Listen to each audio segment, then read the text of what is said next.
Hi everyone, my name is Kendrick and welcome to ENFP Mail. Today I get to interview Amanda. Welcome, Amanda. Thank you.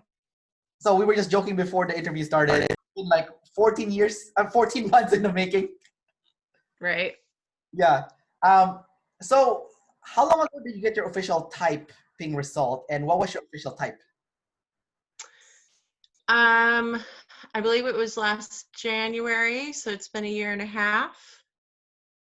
And official type was double feminine, Fe-Si BP CS. So you are an ESFJ, blast play, consume sleep, double feminine. Isn't that the same type as Julia? Are you guys the same? Are you type twins? Yeah. Did you get a chance to talk to her? We have chatted a little bit. Yeah. And did you find out like there's like a mirror thing happening? I think we've noticed little things in different conversations. I don't know that we haven't chatted like face to face. Oh, okay. So I don't know how she feels, honestly, and Yeah. I don't see it as clearly as I've seen it in some other types, honestly. Yes. No, it's fine. So, I mean, when you got your type back, though, how did you feel and what did you think?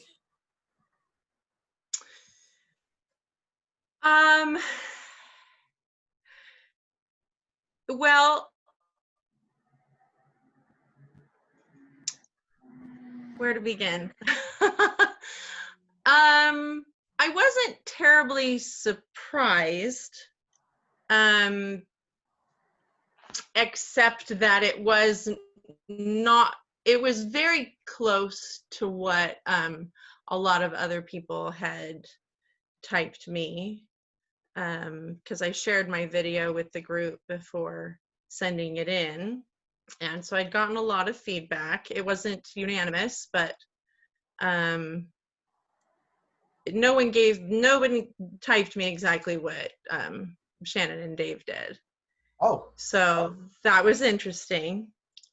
And it wasn't what any of my real life friends had typed me. Oh. But it but it made sense. It made sense in some contexts, and in others so I've had a long time to think about it and look at what I do and how those pieces fit together, and so I can see how that makes sense. It doesn't always feel very usable as far as like the intention of it being self-growth. Right. So they basically told me to focus on my sleep, which was interesting. I'd been sort of sleep deprived for years, but that was sort of a really circumstantial kind of thing, because I don't really relate to the go, go, go, never stop image of the sleep blast. I tend to stop whenever I need to stop, for the most part. But I can also see how I procrastinate making real life decisions because my sleep is ST. So at the same time, I had another video that I did initially that ended up being deleted and wasn't the one that I sent in, and I got a lot of response that I sounded ST. So I thought that was kind of ironic. Let's start with your extrovert feeling first. That's the one that you use the most. So what has your experience been like using extrovert feeling? Like how do you use it on your day-to-day life? Well, I have 5 kids, So I Wow. think that was maybe their biggest clue.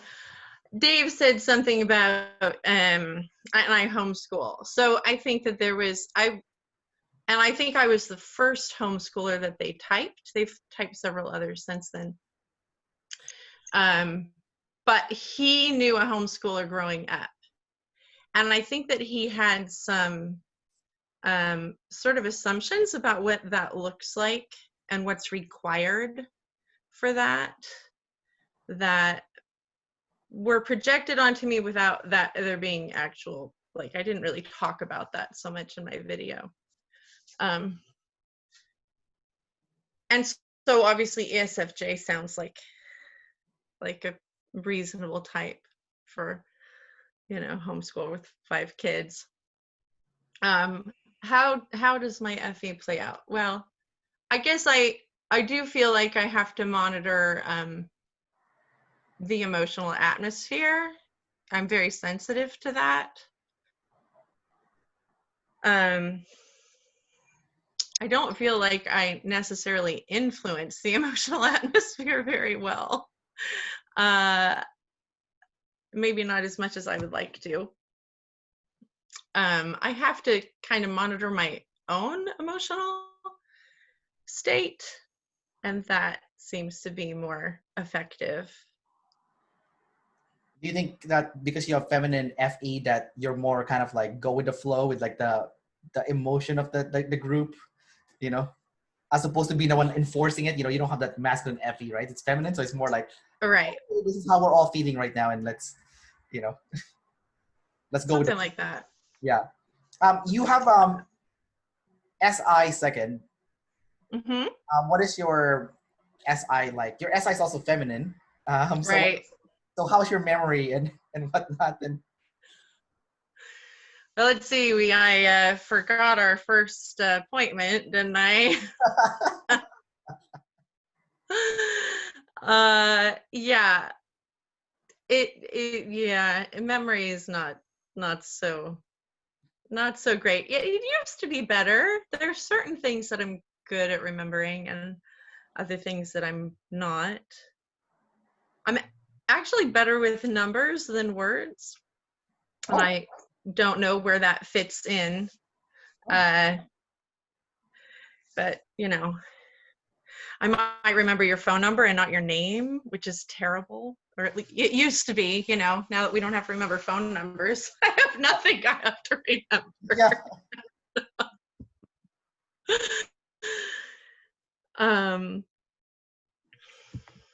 That's kind of interesting because I think I'm bad at both numbers and names. So, Really? but I have masculine SI. So, Oh, do you? yeah, yeah. Okay. I mean, maybe I'm a little bit better with numbers than names, but yeah. Mm-hmm. But let's go with your masculine NE then. So, are you good at seeing patterns? Like, are you pretty good at picking that up? Like, I noticed that like some people with masculine NE, for example, like they can see like when someone has like a ritual that they do, and then when they're doing something that's like not normal, they can see it right away. They're like, hey, you usually do this, how come you didn't do this? So do you experience that? Like, are you very good at like picking up people's patterns? Yeah, I don't know if I'd thought of it in quite those terms, but I definitely notice when something's a little bit off or not like I think it should be or could, or you know, might typically be. And I might come to a conclusion and have to say, did that, you know, did you do that? Did this?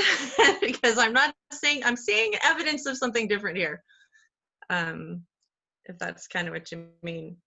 I'm wondering now, like women's intuition came from like ESFJ with like that masculine NE.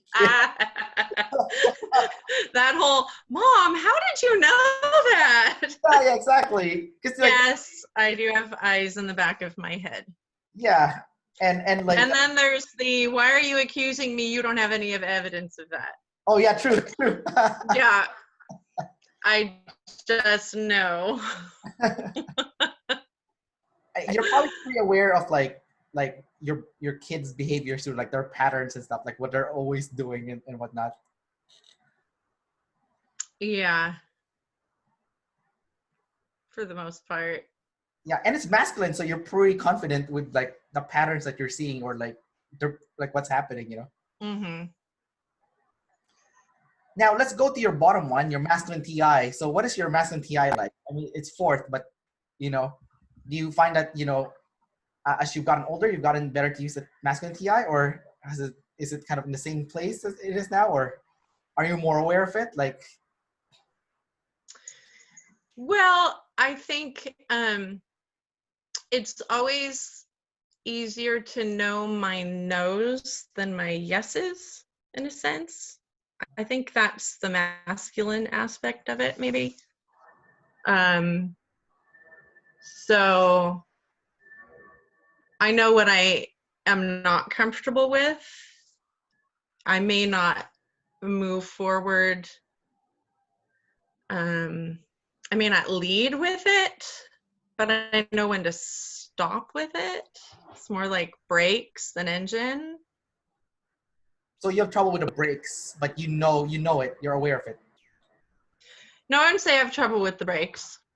Oh, I would say I use it more as a brake rather than leading with it. oh, I see. I got it.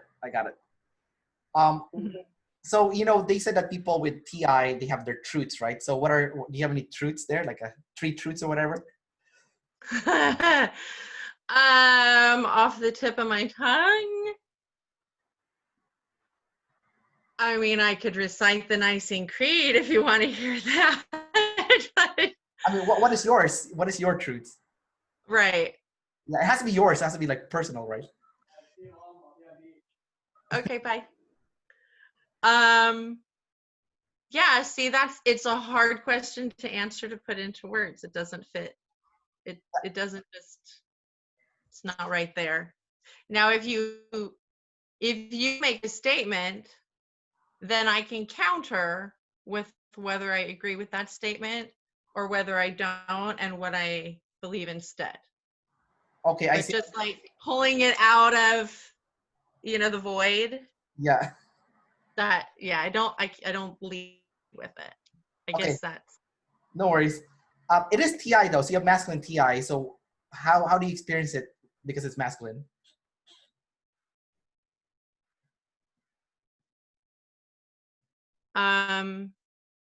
Well, it's more like that immovable inner sense of being that you're going to bump up against it, and it might be surrounded by something that feels soft, but you're going to know when you hit it, because Oh my God. there's going to be a change, That's so NF. That's what you just said. Well, since you're already talking NF, why don't we go there first? So you have Okay. NF play, and it's so talk about your NF play, because you were just using it like so easily right now. So let's talk about that. Yeah, it's funny because that is the hardest one for me to even see, but it's the first one that everyone else saw. Yeah, you did it. Like you just did it. So yeah, because I feel almost like, in our current context, it's been really hard to feel like I'm using it at all. Like it's just being suffocated. Oh, because of the COVID-19? Yeah.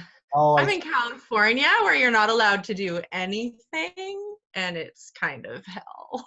yeah, and there's a lot you can do in California, so you're missing out. There's a lot you can't do. Yeah. Yeah. So,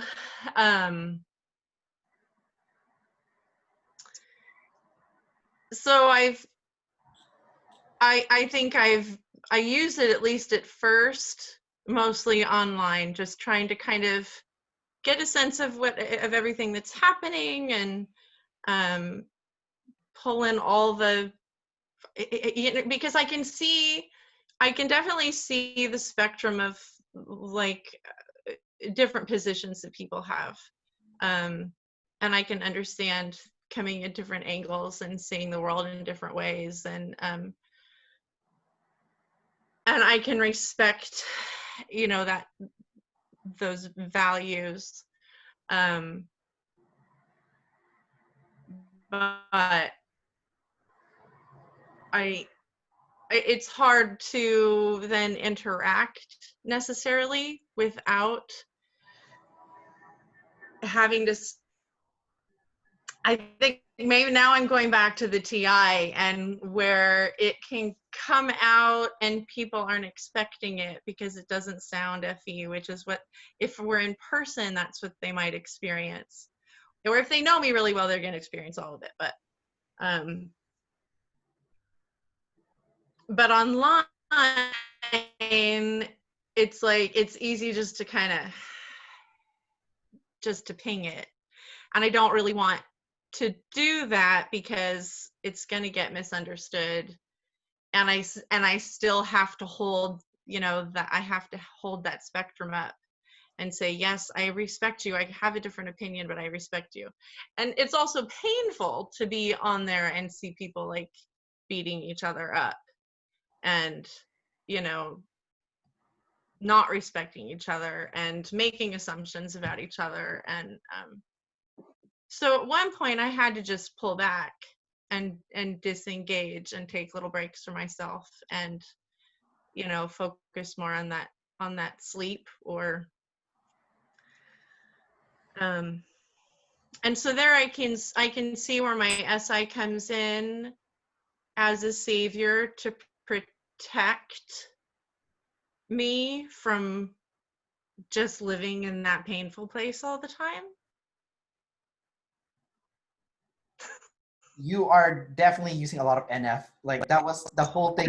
That was NF to the max. You know what they always say is like, they say like women talks in riddles, and I wonder if that's like the ESFJ, NF play. It's kind of like a riddle. So unless you're like lead NF, you might not know what they're saying. I'm ENFP, right? So I get it, but like. But you are, you get it. You get it. I'm an ENFP, so I have NF consume, right? So yeah, but like I had this situation before where I would be talking to like ESFJ or maybe an ENFJ. The ENFJ would be blasting their NF, and then I would just be standing there and I'll be like, oh my god, like all the stuff you said, you could have said it plainly in just like in three sentences. Like. Yeah, I think that's my sister. You have to have hours of attention span to sit. Listen to that. No, because it's like a riddle, right? So unless you have like NF consume or something, or you're like an NF person, then yeah, we're like, what? What are you saying? What are you saying? But like, NF. Like I feel like I'm a good NF translator. It's how NF was talking to like the group, and people were like, huh? And I'm like, oh, I'm like, no, she actually said this. Yeah. And then she's like, that's funny. You have SF Blast. So what is your SF Blast like? It is also double feminine. It is. I think they saw it in the fact that I have led social groups in the past. And so that would be me organizing for the tribe. And also teaching, that the idea that I'm teaching with homeschooling. Unfortunately, I'm really bad at that, but that was kind of the assumption, is that that's where it comes out. We didn't talk about philosophy, and I started out as an unschooler, which doesn't include much teaching.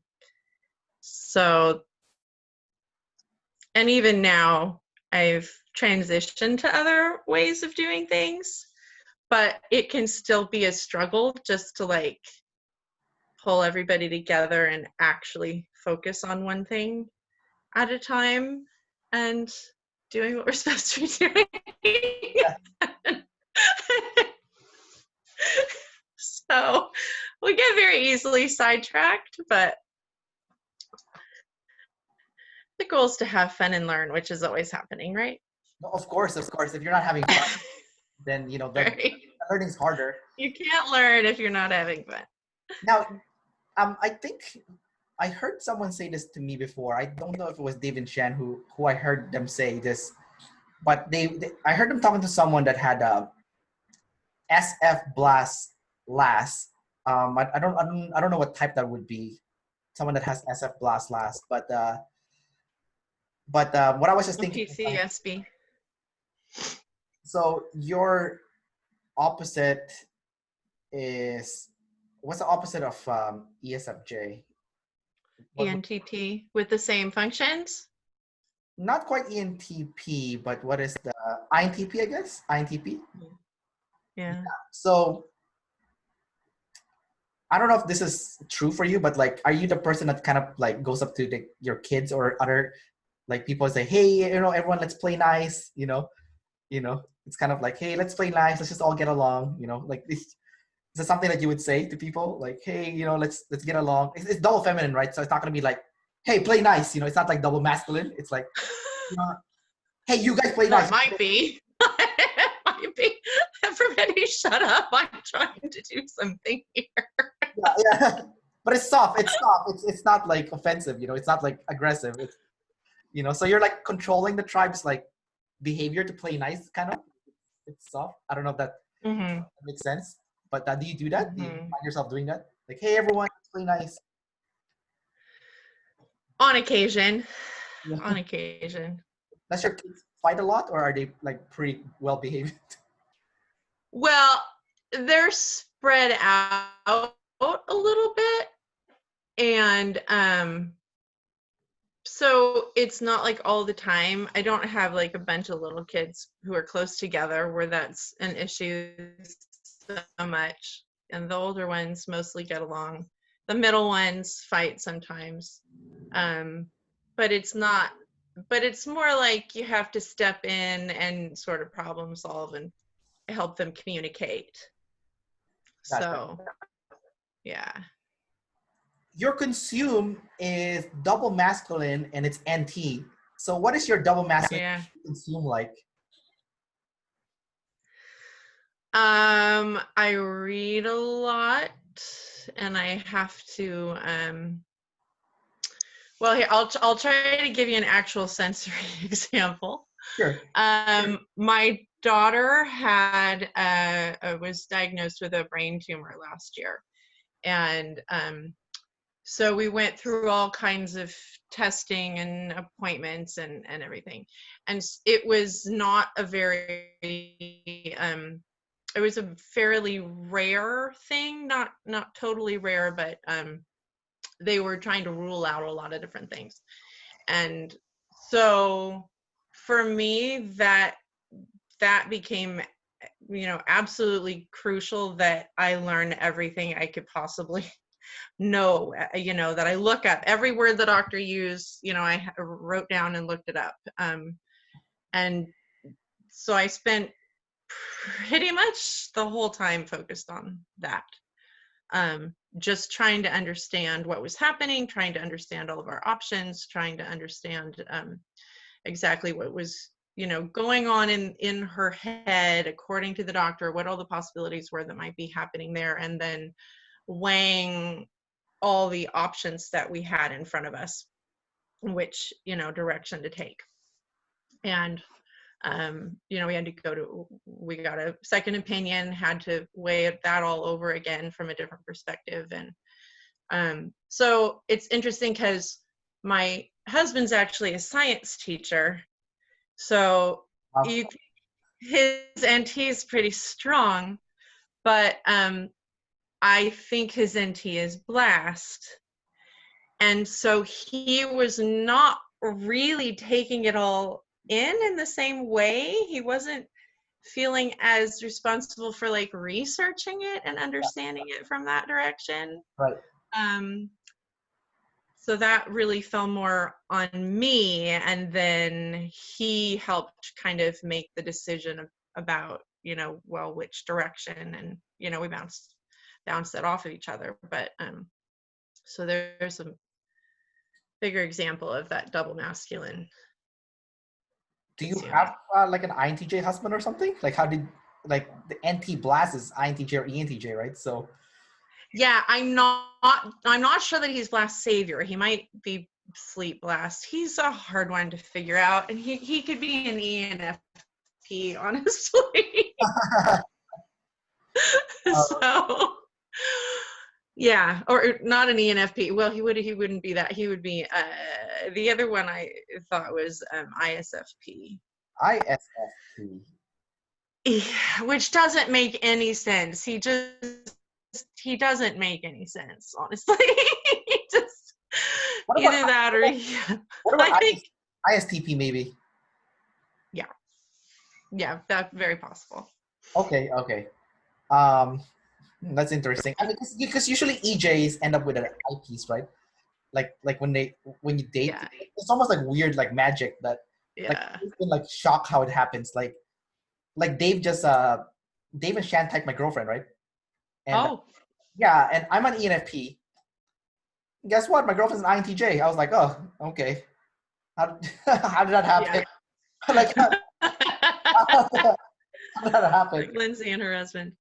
Yeah, except the opposite. Like I'm the NT. Right. I'm a jumper ENFP, so I'm NET, and my girlfriend's a jumper INTJ. She's a NIFI supposedly, and I'm like, oh, okay. Like okay, it's like yeah, like Lindsay and her husband, except Lindsay's the extroverted one, and I'm the extroverted one, and then my girlfriend's the introverted one, while Lindsay's husband is the introvert one, and then like Lindsay's the NT, I'm the NT, so it's kind of like interesting. It happened that way, but that's funny. It keeps happening though. It keeps happening. Like I see ENFJs dating INFPs, or ESFJs dating like ISTPs or something. It's like what the heck is happening? How do you find each other? Like it's just happening all over the place, and like I'm not even gonna question it now. It's just so weird to me. It's like how do you we have to have balance in the universe. You do, but how does it happen? Like you just like, oh hey, opposites attract. It's just chemistry. It is. You're right. It's like, oh yeah, I like you. They should just they should not make this complicated now. They should just make an app or something like. Okay, if you're IP, here are all the EJs to choose from, right? Like it's just let's just let's not beat around the bush, I mean, like my sister's friend just got married or is getting married soon, and my sister's an ENFP, and she was dating an INTJ for like 8 years, and then like they broke up, and like my sister doesn't want to go date again because it's like she thinks it's too much effort. My sister's, I think, sleep savior. She's like, someone put that energy to like dating again, right? And like so she's just trying to like get her ex-boyfriend to get his things together so that they can end up back together again. But I don't know if he will, but basically the friend said to my sister is like, you got to go through a lot of trash before you find the right one. And I'm thinking, I'm like, well, that's not first of all, that's not really nice, but number two, it's funny, but that's not nice. But I think what she really means is like, maybe you should just go straight to the point, because like if the right one is usually your opposite, right? So right, just narrow it down from the beginning. Yeah, because she probably went out with another EJ. She's an ENTJ, my sister's friend. So maybe she went out with another EJ, and maybe the EJs didn't like each other because they're both trying to kill each other for each other. And I'm like, no. That's my job. That's my job. Don't take my job for me. Like it's, like, it has funny. Like what you said, it has to be a balance, right? It's like, like when you're dating someone, it has to be like, I don't know if you've like heard this before. Like, usually when like they say it's like, okay, when this girl's dating someone, their next boyfriend is probably similar to the one they just dated, and it's like, why do you always date this kind of guys? It's like, oh, okay, but that's that's your type. Yeah, like a lot of girls say like, oh, why do girls always date like the bad guy, right? The bad boy or whatever.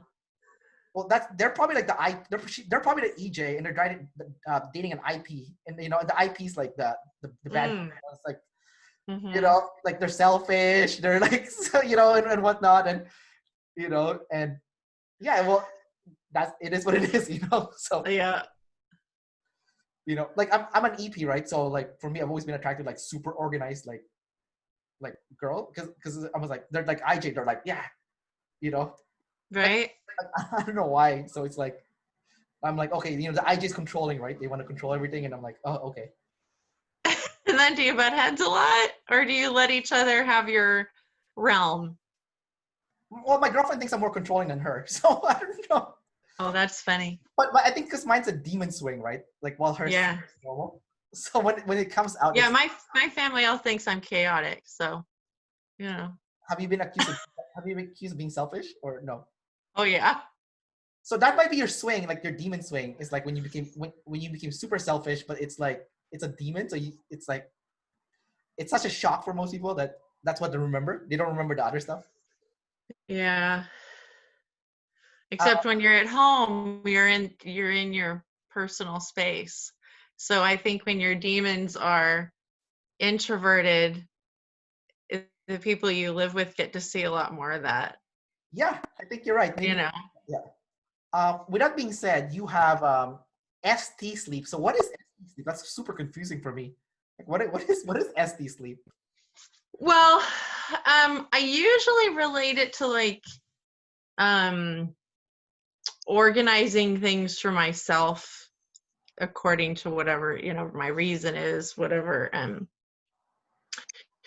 So like it took me these 4 months, you know, being at home with nothing to do, and it took me until now to actually decide I want to paint my kitchen when I've like been hating it for 4 years at all this time. So now I'm like, okay, well, now that we're thinking about selling our house, now I'm actually going to go in there and get it done because I have a solid reason and I'm going to make the time and prioritize it.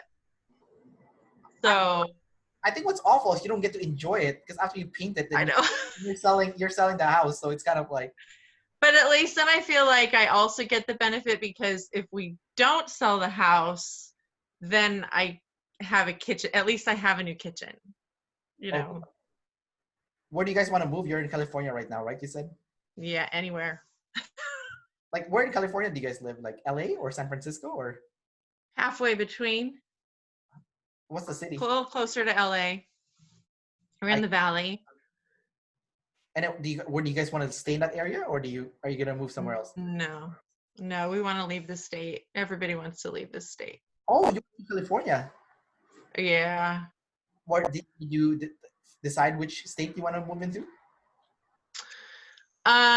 Well, my husband wants to go possibly near where he has family, and his brother and sister want to move too. I would like to be a little further north, but basically anywhere where we could have some property, like land Like and affordable. space. Yeah, that we could sell our house here and pay it off there. Yeah. So Midwest. California's super expensive, right? Yeah. So maybe like Phoenix or something, or in like Oh no. No, no, no, no. no, Out of the heat. That's my biggest thing is out of the heat because we live where it's hot. It's not as hot as Phoenix, but like we're about 10 degrees cooler than Phoenix. So I would like to go 20 degrees cooler than that. so you want to go to like Oregon or Utah or something, or Utah's too expensive. Oregon is just an extension of California with more rain. Washington? So, no, Washington's worse. They're worse than California. So Okay. we're because yeah, somewhere where you're allowed to do what you want to do and Where not is be shamed for it. Whereas that in the middle of nowhere, probably Missouri. oh, you want to move to the middle of nowhere states, like Yeah. the non-popular ones. Right. Yeah, Right. like The not popular ones. Montana or or like one of those places? Yeah, I wouldn't mind going north, but my husband hates snow, so we'll see. We're Wy- gonna get a little snow. I want 4 seasons. Wyoming? I want 4, not 2. That just switches our 7-month summer for a 7-month winter. Oh, okay, got it. Yeah, that's not nice. Gotcha. No, that's interesting to hear that. Like you want to get because like a lot of people love California, right? Like it's like Right. it's like the dream, like the beach life, whatever. Yeah, if the beaches were open, that would help. Yeah, I guess so. Fair enough. Fair enough. What about the East Coast? You don't want to live in the East Coast? Um, Possibly. We have friends in South Carolina. My sister lives in the Boston area, but there's not as much land and it's more expensive. So Yeah, I heard Boston's super expensive. yeah. Yeah, there's no point. Well, yeah. Yeah. Okay. And you're in Canada, right? I'm in Vancouver, Canada. Yes. Okay. Okay. Have you been to Vancouver? Yeah. Nice. What did you do here? I lived in Seattle at the time, and I just went through for the weekend with my college friends and went up to Victoria. Oh, you're from Seattle? No, I'm from California, but I went to school in Seattle. Oh, okay. I see. So you lived there in like a dorm or something, and then Yeah, you were there for like 4 years, and like then a weekend. Yeah, just 2. 2 years in Seattle. Yeah. And then you got to check out Vancouver, and you went to Victoria Island, and you saw like the wax museum, I guess. Did you see the wax museum? I think we went to was it Butcher Gardens? Oh, the garden. I see. Yeah, Butcher Gardens. Yeah, and I forget what else. You go to Did we Stanley do Park? tea? I think my grandmother took me and we did tea at that hotel. I remember the name of it, but Fairmont? maybe. Did you go to It's Stanley Park? been a long time. What? Did you go to Stanley Park in Vancouver? Oh, I don't remember. It's literally been like 25 years. Oh, no worries. I don't remember. My girlfriend's born in California, actually. Oh, really? Yeah, she's Chinese like I am, but she was born in California.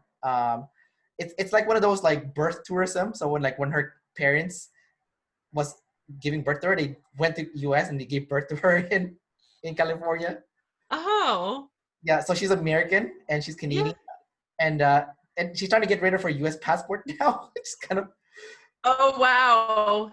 she doesn't want to get taxed by 2 countries. So Oh, that makes sense. she never used it too. So I was like, okay, well, there was no point of doing that birth tourism. It's like, Oh. yeah. Yeah, every time we cross over to the border, because we go to Seattle quite a bit, because it's Uh-huh. nearby, the American immigration always like, we don't want to see this Canadian passport. We want to see the American one. Like they always say that to her, right? You know. Yeah. Yeah. But I want to talk to you about being a double feminine person. Mhm.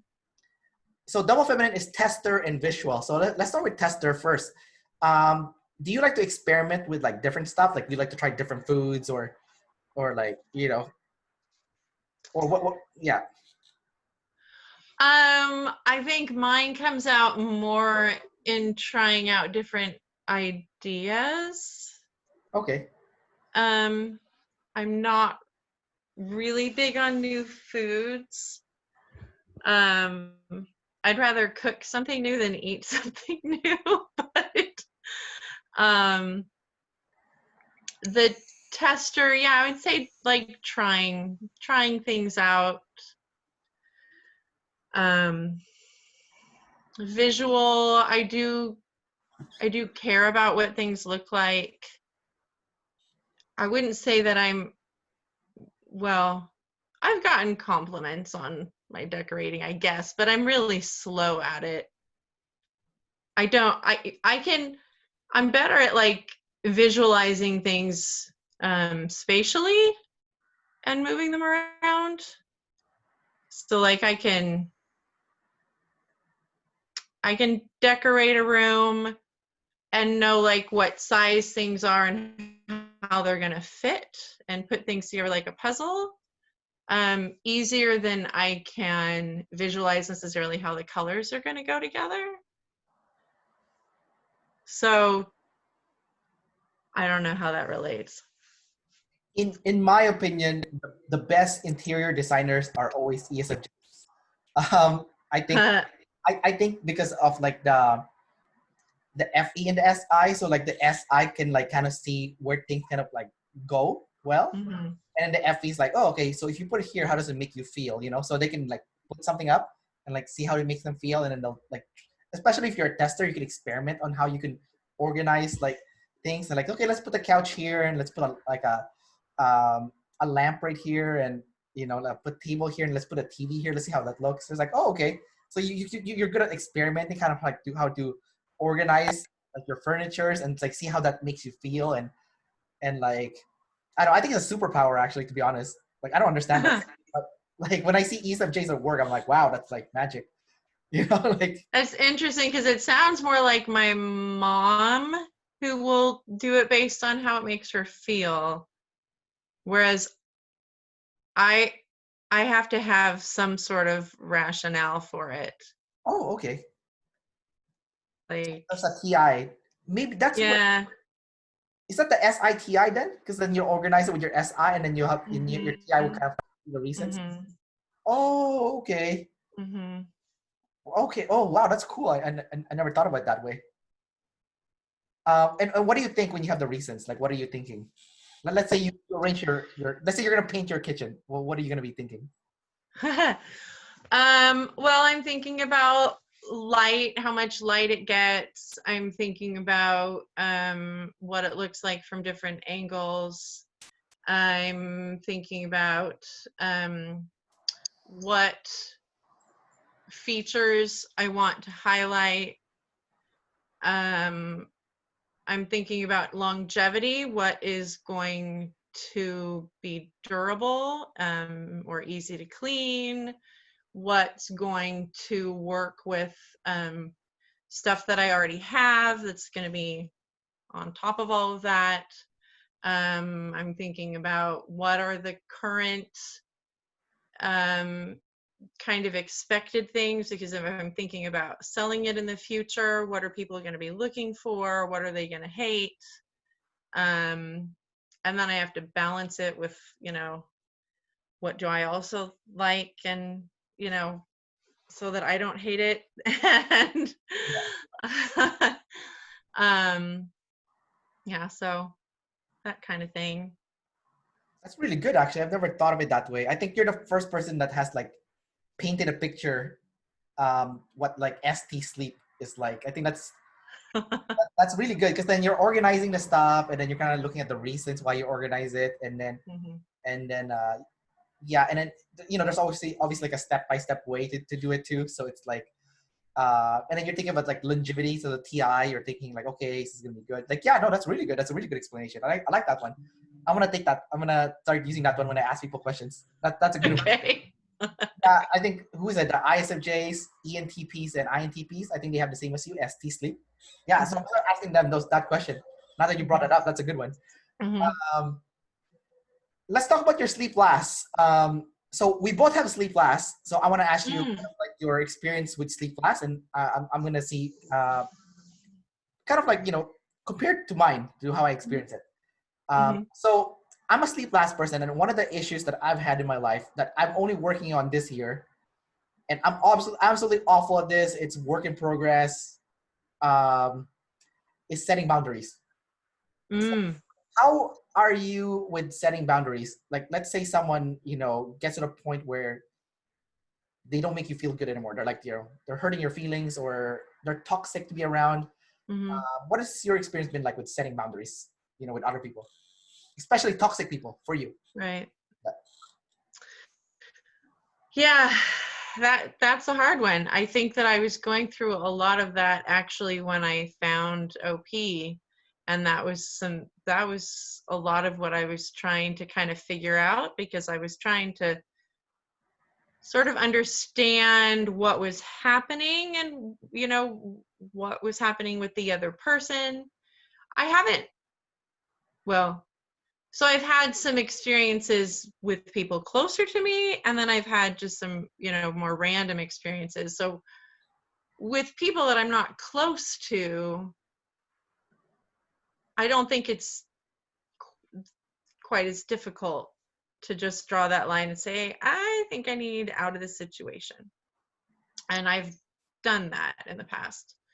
But when it's somebody that you're really close to, and maybe they're just having a really bad something, going on in their life. So I think that I tried really hard to understand it from that perspective and try not to be taking things personally, and yet also to create some distance so that that wasn't just going to be happening all the time. And that can be really painful,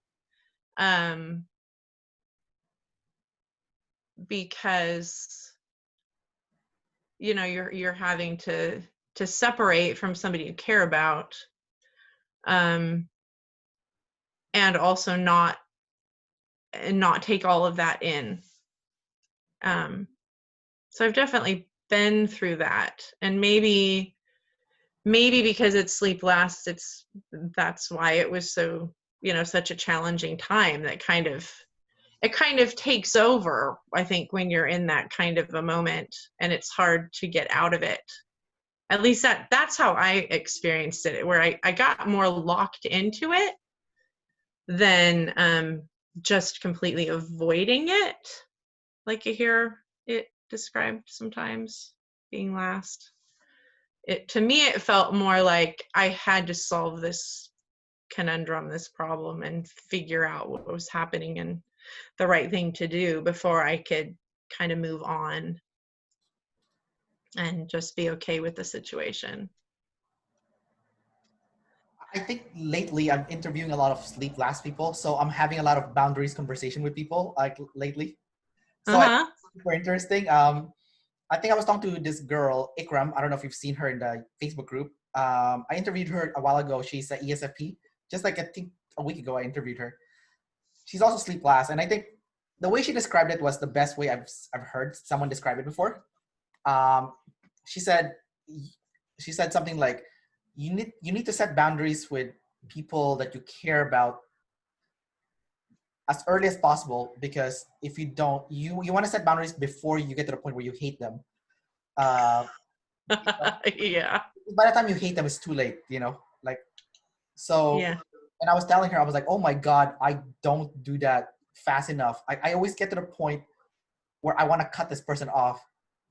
And then that's when I cut them off. And essentially that's me setting the boundaries. But by then it's too late, right? I shouldn't have waited until to the point where, like, I don't like this person anymore. And then especially people that I've known for 20 plus years, like this, I should have taken the responsibility to kind of talk to them early on enough and say, hey, you know what, you're hurting my feelings, or hey, you know what you said, I didn't like what you said, I think it's disrespectful. So I think it's this year that I'm finally learning. I'm like, okay, I know it's kind of too late now. I've already, because like one time I had a friend who was one of my good friends growing up, and I've known him for over 20 years. And we had kind of like a mutual, where we cut each other off at the same time. And when I cut him off, I thought I was going to feel happy that I cut him off. And because before I cut him off, he's a high school friend. Before I cut him off, I cut off another friend actually from high school. And when I cut off my other friend from high school, I felt better after I cut him off. I'm like, okay, I knew then that cutting off that other friend from high school was the best thing I did for myself, because I felt like a weight lifted off my shoulder, and I just felt like there was less toxicity. I felt like there's less toxic vibe around me. So when I cut off this other friend, I thought I was going to feel the same, but I felt the complete opposite. I felt absolutely awful. Like, I felt so bad. Like, I really missed him. He was a dear friend to me. And I just felt, I was like, this was a mistake. A year later, I told my friend to contact him and tell him to come to my birthday party. I don't know if he was going to come or not, because, like, we both he also cut me off. We both cut off each other. and he came to my birthday party, and it was the best birthday party I could ever wish for. And then we kind of we didn't even, we tried talking about what happened in the past, but it didn't happen. But the point was, I think he also felt it was a mistake to cut me off, because we had that friendship that, like, it was a treasured friendship, and I think now that like I matured a little bit since that happened, and I kind of felt like, okay, he is toxic to me, and I might be toxic to him, but he's still an important friend. I care about him a lot, and I think he cares a lot about me as well. So I think the best thing to do here is we'll stay friends, but we just don't see each other often. Like, once in a while, maybe once every 2 or 3 months, I will see him, right? Yeah. No, maybe no more than 4 times a year, and that's like a sweet spot, And I have best friends that I don't see that often. well, okay, like to tell you the truth, I see him like maybe once every 6 months. To tell you the truth, right? When I was trying to increase the frequency where I would see him, I didn't see him that much, right? So yeah, if I only saw him once or twice a year, I think that's good enough. And it's not to the point where it's toxic. It's like we catch up, maybe on a birthday, or like I'm in the age now where my friends are getting married left and right. Like I just had like maybe 4 friends like in a row get married. I'm like, so too many weddings, But like weddings are expensive, so and I'm going to like also so many weddings. I can't imagine how much they're spending on their wedding. But so yeah, maybe I'll see him on those weddings, and that's the way we'll catch up and stuff. But I think if I were to hang out with him like every month or even every week, if it's too bad, it's too toxic. It's not a good idea. So right. So I feel like as I'm getting older, I'm like learning it the hard way. I'm like, okay, I think I need to learn how to communicate to friends. Like I need to use sleep more, and because my sleep is F-I-S-I. So I have to think back at my relationship with that friends, see how they've treated me. Us growing up in high school, in our 20s. I'm in my 30s now. So in our 30s, and have they been overall a good friend or a bad friend, a dear friend, or a friend I didn't care so much about? And then once I kind of like look back, it's like, okay, yeah, this person's a really important friend to me. I want to keep that relationship. Then, then I need to set boundaries with them right away so that I can maintain that friendship because it's important to me. But if they were not even a good friend to begin with, like I look like the other guy that I cut off, I look back at his track record with my group of friends. Well, after high school, he abandoned all our group of friends because he thought we weren't cool enough for him.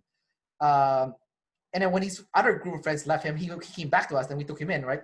Which is not good. Why we should have never done that to begin with. And like I started an online business on travel and like also the ENFP mail, and he said I was stupid. What? That he didn't say it to me like I'm stupid, but the way he said it is it made you feel that way. Yeah, it's essentially kind of like mocking me in front of my other friends, saying like, maybe you should just be selling T-shirts instead. Like that's kind of like the way he said it to me. So I'm like, wow. You know what? This guy's not really a good person. Like he has a track record of like, being a bad friend. So when I cut him off, there was like I didn't feel like I lost anything. Right. But that other friend actually, when I look at his track record, yeah, he's been a good friend when I was in my, teen years and in my 20s. Like, yeah, he did a bunch of stuff that was messed up, but I felt like he was battling with some demons. So I think the demons that he was battling, it was kind of like making him be very insecure and not be a good friend. So, I'm a double decider, so I can kind of see that. I'm like, okay, I can empathize that, he had demons, and I've had demons in the past too when I was growing up. So, I think I hope the best that he can get over it. But I think as a friend, I should stay as a friend with him and maybe put a distance, but stay as a friend. He's not a bad person, Yeah.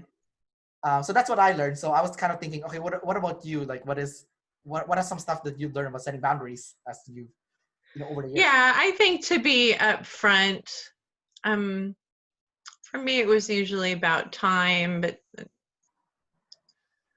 I mean, I've experienced that, but it hasn't always been in a way where I could just separate myself.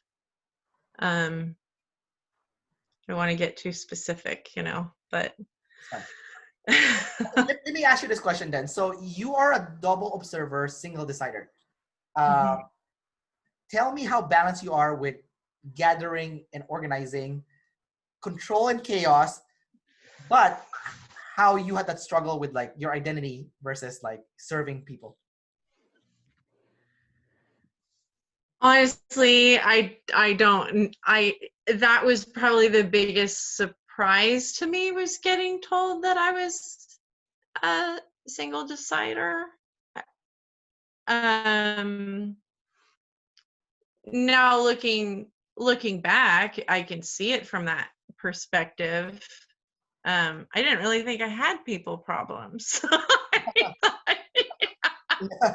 I thought they were just isolated instances, or I don't know, because I always thought that I was trying to see the other person's perspective, which, there's that would be the FE.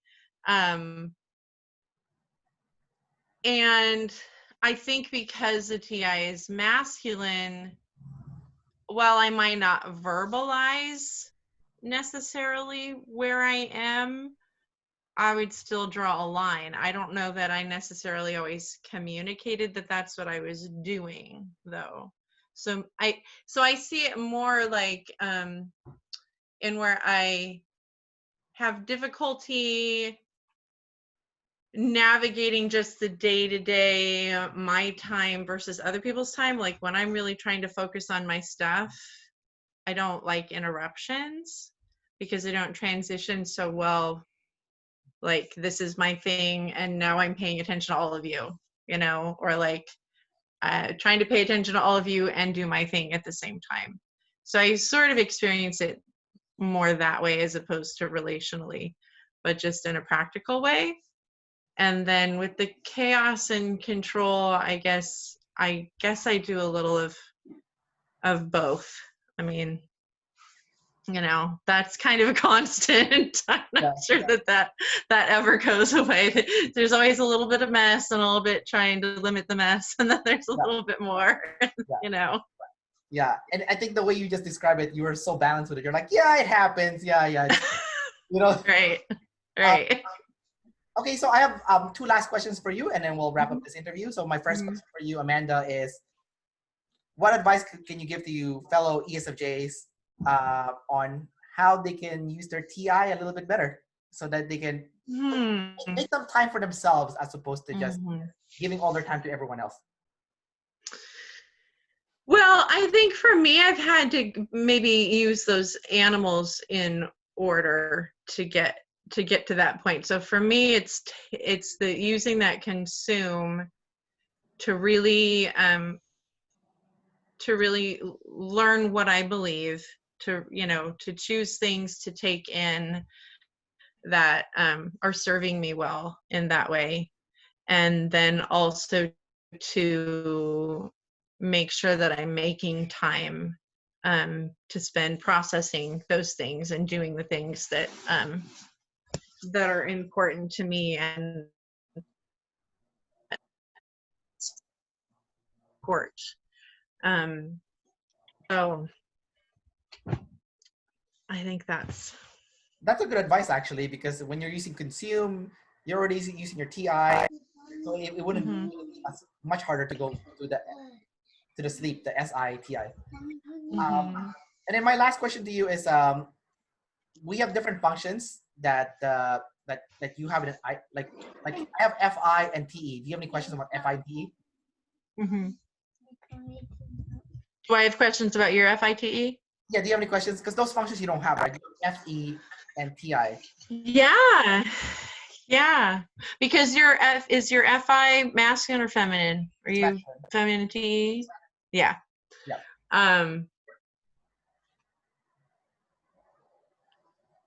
Yeah, I guess, how do you just always know what you like, and you have no trouble like just making decisions based on that? I mean, that's the stereotype, but I don't know that I've really seen it played out that way in people. Does that make sense? Did we lose connection? It went choppy a little bit, and I think I saw one of your kids in the back too. Oh, you probably did. Yeah, they're here. It's all good. We're almost finished. So with the FI, yes, I always make decisions based on how I feel. Uh-huh. Maybe I'm doing something logical, but at the end of the day, I'm doing it because I want to get to the point where I'm doing something that I like. So, Uh-huh. like for example, I have a lot of credit cards, and I'm earning points for the credit cards. Well, I'm doing it so I can travel because travel is my passion. So that's kind of yeah. Mm-hmm. All right, Amanda, thanks for doing the interview. Yes. Thank you for not giving up on me. Yeah, no worries. Yeah. Take care and have a good night. Good night.